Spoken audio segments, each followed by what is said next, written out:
Բարի օր հարգելի հետևորդներ, եթերում ABC լուրերի ժամը 12-ի թողարկումն է, ես Սվետլանա Պետրոսյանն եմ, նախ կարևորը համառոտ։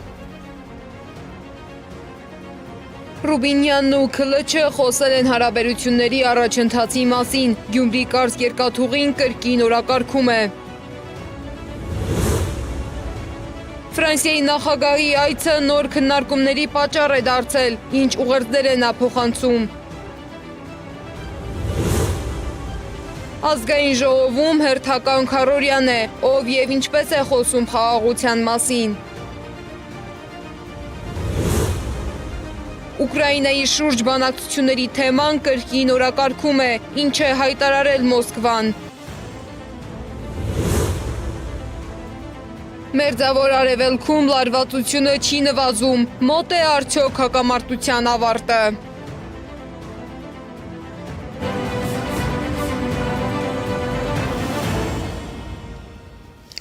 Միջազգային լարվածության ֆոնին Մոսկվան հայտարարում է, Ուկրաինայի հարցով բանակցությունների դուռը փակված չէ։ Ռուսաստանի արտգործնախարարության պաշտոնական ներկայացուցիչ Մարիա Զախարովան ասել է, որ Մոսկվան պատրաստ է արդյունավետ եւ արդյունքահեն բանակցությունների եւ չի հրաժարվում շփումներից։ Նրա խոսքով, թեև ամերիկյան կողմը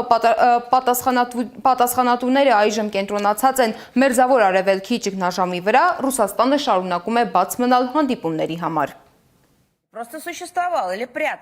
Անշուշտ մենք բաց ենք բանակցային գործընթացի, շփումների համար, որոնք իրական արդյունք կունենան։ Բայց նորից եմ ասում, մենք մեր կողմից չենք հրաժարվել բանակցային գործընթացի կոնցեպտից, շփումներից, հանդիպումներից, որոնք ուղղված կլինեն մեր հայտարարած արդյունքին հասնելուն։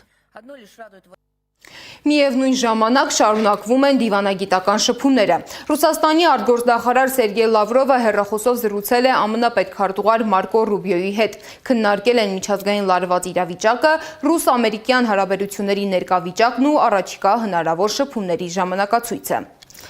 Իսկ Մերձավոր արևելքում լարվածությունը շարունակում է աճել։ ԱՄՆ նախագահ Դոնալդ Թրամփը հայտարարել է, որ Վաշինգտոնի եւ Թեհրանի միջև հակամարտության կարգավորումը կարող է տևել եւս 2-3 շաբաթ։ Նա հրաժարվել է հստակ պատասխանել, հրադադարն ավարտված է, թե ոչ։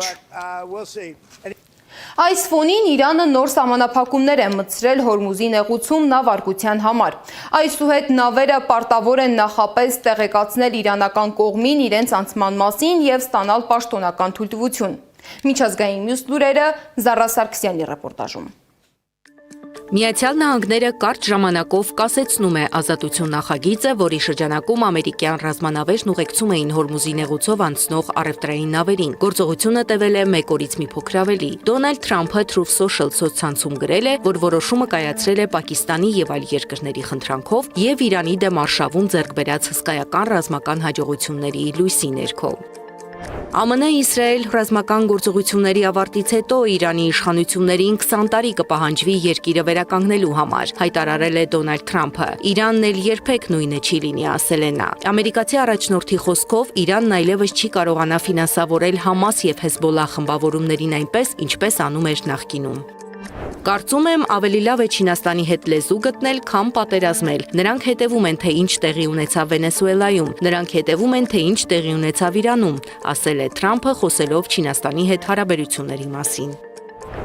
Իրանը փորձում է աշխարհը ենթարկեցնել իրեն, նրանք մաքուր ագրեսոր են, այս հայտարարությունն էլ արել է Պենտագոնի ղեկավար Փիթ Հեքսեթը։ Միևնույն ժամանակ նա ասել է, որ Իրանի հետ հրադադարը չի ավարտվել։ Այս պահին հրադադարն անշուշտ պահպանվում է, բայց մենք շատ ուշադիր կհետևենք իրավիճակին, ասել է նա։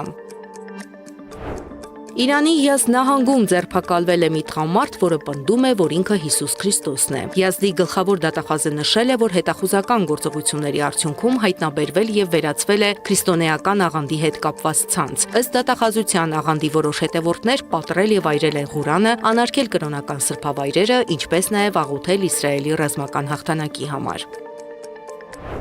Թուրքիան ներկայացրել է իր առաջին միջմայրցամաքային բալիստիկ հրթիռը՝ Yıldırım-Han'ը։ Այն ունի մինչև 6000 կիլոմետր թռիչքի շարավիղ։ Թող ոչ ոք չկասկածի, որ անհրաժեշտության դեպքում մենք այն կօգտագործենք առանց վարանելու, ասել է Թուրքիայի պաշտպանության նախարար Յաշար Գյուլերը։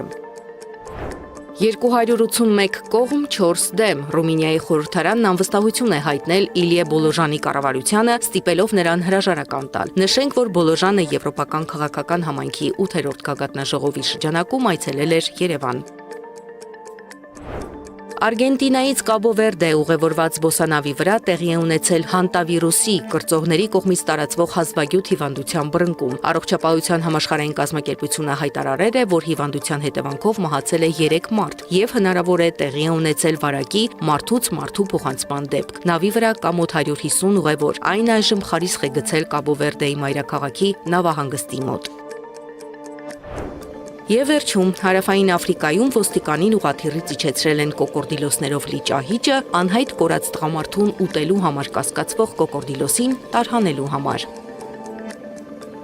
Զարա Սարգսյան, Գեգամ Ղազարյան, ABC Media։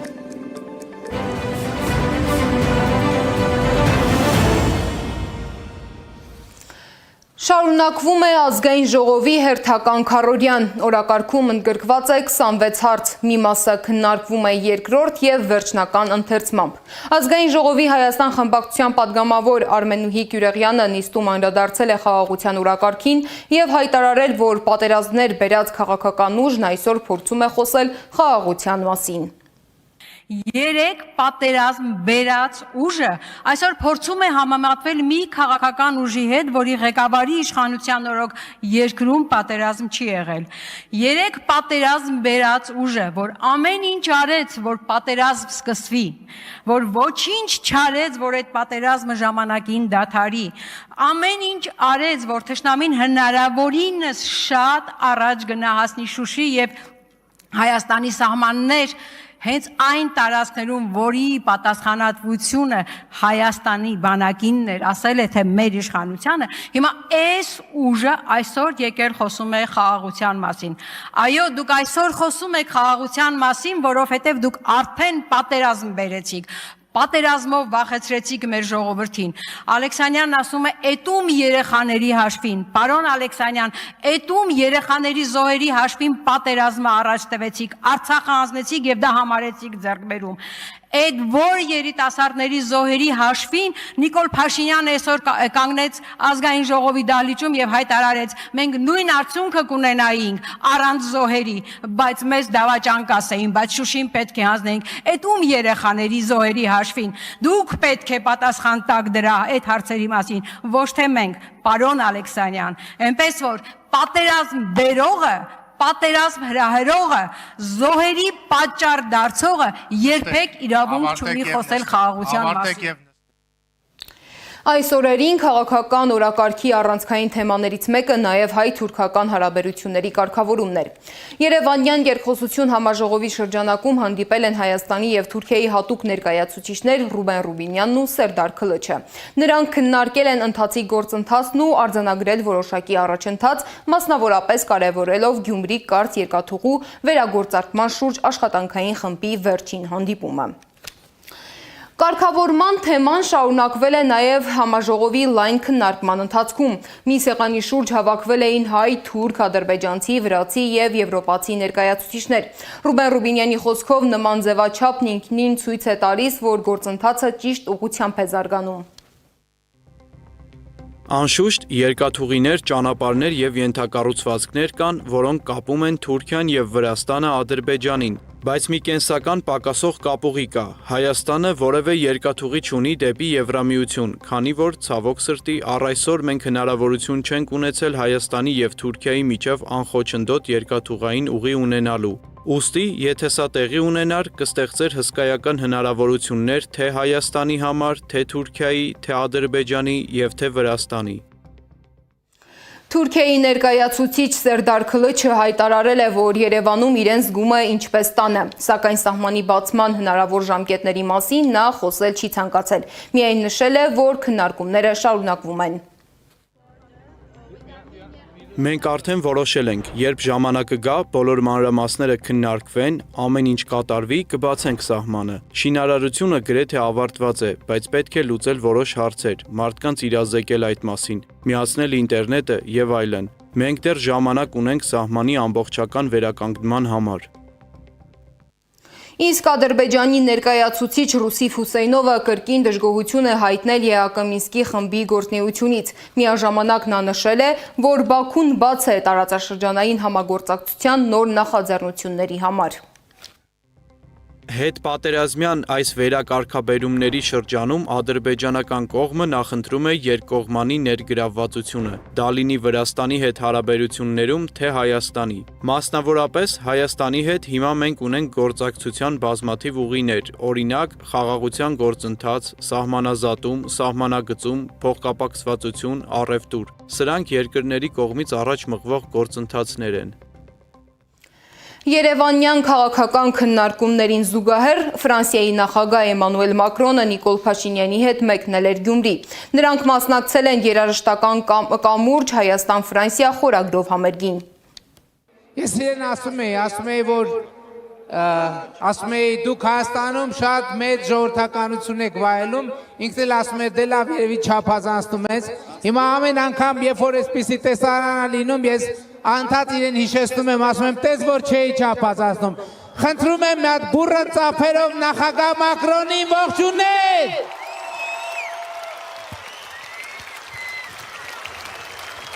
Alors merci Gyumri, merci l'Arménie et n'oubliez jamais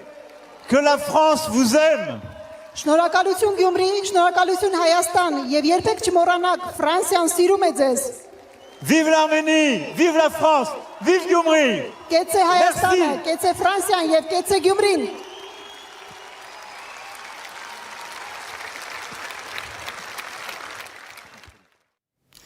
Սակայն կուլիսներում միջադեպ է տեղի ունեցել։ Գյումրիում ոստիկանները թույլ չեն տվել Շիրակի թեմի առաջնորդ Միքայել arczepiskopos Աջապահյանի աջակիցներին մոտենալ Ֆրանսիայի նախագահին իրենց բողոքի ձայնը բարձրացնելու եւ ակցիա իրականացնելու համար։ Կարողացաք իրականացնել ձեր քաղաքական ակցիան եւ որն էր, հա, քաղաքական ակցիան։ Իրականում երբ որ մենք ուզեցանք ցույց տանք մեր հագուստը, եկան մոտ 5-6 շարքով ոստիկանական խումբ ու կանգնեցին մեր դիմացը, նաեւ այն մյուս կողմում, երբ որ մենք մեր ընկերներն էին կանգնած, նույնպես իրենց փակեցին, որպեսզի հանկարծ չերևա ոչ նկարը, ոչ էլ կարողանանք խոսել, բայց մենք կարող ենք միշտ խոսել։ Որն էր ձեր պահանջը։ Մենք ազատություն ենք ուզում Միքայել Սրբազանին։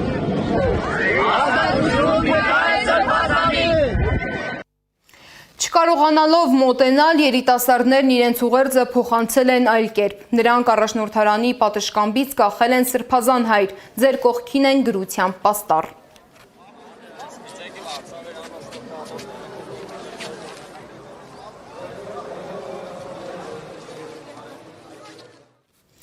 Ֆրանսիայի նախագահի այցը Երևան արդեն քաղաքական ակտիվ քննարկումների թեմա է դարձել։ Մակրոնը ոչ միայն մասնակցում է Հայաստան-Եվրամիություն գագաթնաժողովին, այլև իր ելույթներում անդրադառնում է տարածաշրջանում ուժային բալանսի փոփոխություններին։ Թե ինչ ազդեցություն կարող են ունենալ նրա հնչեցրած ուղերձները Հայաստանի արտաքին եւ ներքին քաղաքականության վրա, ռեպորտաժում։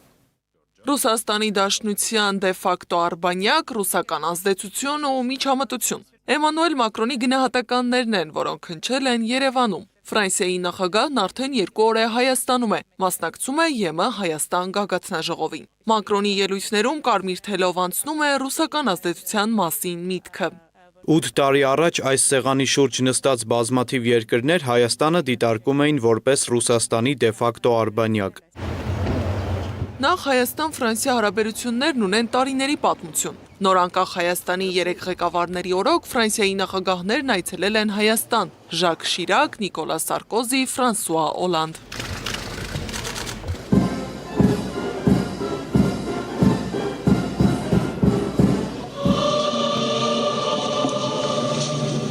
Եվ հենց ինքը, Մակրոնը, սա Ֆրանսիայի նախագահի երկրորդ այցն է Հայաստան, առաջինը 2018-ին էր։ Մակրոնի խոսքով կան միջամտություններ օտարերկրյա գործակալների միջոցով Մոսկվայի պատվերով, որոնք փորձում են կեղծել ժողովրդավարությունը։ Իսկ ֆրանսիացի լրագրողի հարցին, թե իր աջակցությունը Փաշինյանին ընտրությունից 1 ամիս առաջ նույնպես օտարերկրյա միջամտություն չէ, Մակրոնը պատասխանել է. Ես ստանձնում եմ այս գործընկերոջն աջակցելու պարտավորությունը, որին վստահում եմ 8 տարուց ի վեր, ինչպես արել եմ Մայա Սանդուի դեպքում։ Ես ստանձնում եմ այս որոշումը պաշտպանել Եվրոպան, Եվրոպայի որոշումները է գալով այստեղ, բայց դա նույնը չէ, ինչ այդ փոխազդեցությունները այդ տեղեկատվական մանիպուլյացիան ԶԼՄ-ների միջոցով, կեղծ տեղեկատվություն տարածելու միջոցով փորձելով ապակայունացնել իրավական պետությունը։ Քաղաքագետի խոսքով Եվրոպան Հայաստանը դիտարկում է որպես հարթակ, որին կարող է ներգրավել հակառուսական եւ արևմուտք արևելք պայքարի մեջ։ Եկեք Մակրոնին հիշեցնենք, որ հենց իր խաղաղությամբ 2022 թվականին իր համառությամբ, ինչպես Նիկոլ Փաշինյանն է ասում, իր սկզբում գայնությամբ, ինչպես ասում է նույն Փաշինյանը, Արցախը դե յուրե հանձնվեց Ադրբեջանին, այս իշխանությունը երկորավել իշխանության մնալու համար ըստ էության Հայաստանի Հանրապետությունը եւ մեզ բոլորս ուրախ ժպիտների ներքո եւ ծափարությունների տակ նետում է կոպիտ ասած, բախման երախը աշխարհակաղակական։ Ինչու Ֆրանսիան չի մտահոգվում օկուպացված Արցախում տեղի ունեցող մշակութային վանդալիզմով կամ եկեղեցիների ավերումով, հարցնում է քաղաքագետը։ Աբովյանը վստահ է, այս հայտարարությունների տողատակերում կան վտանգավորականներ։ Եվրոպան դիտարկում է Հայաստանին որպես բուֆերային մսացու երկիր, նույն Մակրոնն էլ անվանել Հայաստանը բուֆերային երկիր, հասկանում եք, իսկ այդ պարագայում համապատասխան վերաբերմունք են լինելու բոլորի կողմից, թե ամերիկացիների, թե ռուսների, թե իրանցիների, թե եվրոպացիների, թե թուրքերի, ադրբեջանցիների մասին էլ ընդհանրապես չեմ խոսում։ Իսկ Եվրոպայի Հայաստանում արած հայտարարությունների պատասխանը չի ուշանալու, համոզված են փորձագետները։ Պաշտոնական Երևանի լռության գինն էլ վճարելու է շարքային քաղաքացին։ Այս ժամի համար նախատեսել ենք այսքանը, շարունակեք հետևել մեզ սոցիալական բոլոր ցանցերում կամ այցելեք մեր պաշտոնական կայք 3w.abc.media.am։ Շնորհակալություն, որ մեզ հետ էիք, ABC լուրերի հաջորդ թողարկումը ժամը 15-ին է, տաղավարում կաշխատի Գառնի Մութաֆյանը։